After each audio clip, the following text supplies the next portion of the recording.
Hello friends, welcome back to my channel. Indian kitchen में इस्तेमाल होने वाले मसालों में से अदरक एक ऐसा मसाला है जिसके बिना किसी भी फूड का टेस्ट बिगड़ सकता है। ख़ास तौर पर ग्रेवी वाली सब्जी या नॉन वेज, मटन, चिकन, इसका इस्तेमाल इसमें तो अदरक लगता ही है। इसके अलावा अदरक चाय के टेस्ट को भी बढ़ा देता है।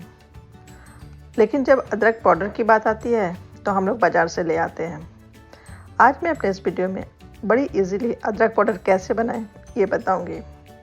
और हाँ फ्रेंड्स, आप मेरे चैनल को सब्सक्राइब कर दें एंड बेल आइकन को क्लिक कर दें सो डेट आपको मेरे लेटेस्ट वीडियो का नोटिफिकेशन मिल जाए। ओके, चलिए स्टार्ट करते हैं। अदरक पाउडर बनाने के लिए अदरक को पहले धोकर अच्छी तरह साफ़ कर लें, फिर इसे चाकू की मदद से छील लें, फिर इसे सूती का धोकर एक बार और धोकर सूती कपड़े से अच्छे से पोंछ लें। अब इस अदरक को छोटे छोटे टुकड़ों में काट दें। उसके बाद धूप में 2 से 3 दिन के लिए सूखने के लिए छोड़ दें। आप चाहें तो अदरक के छोटे छोटे टुकड़े को माइक्रोवेव में भी सुखा सकते हैं।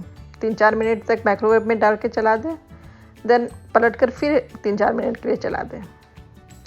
अब इस सूखे हुए अदरक को मिक्सर में डालें और इसे तब तक पीसें जब तक ये पाउडर ना बन जाए।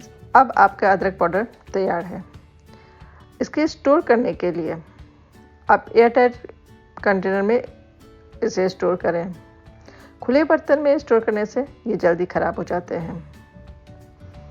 ओके फ्रेंड्स, इस वीडियो में बस इतना ही। नेक्स्ट वीडियो में हाजिर होंगे एक और रेमेडीज़ के साथ, एक और टिप्स के साथ। तब तक के लिए बाय बाय, टेक केयर।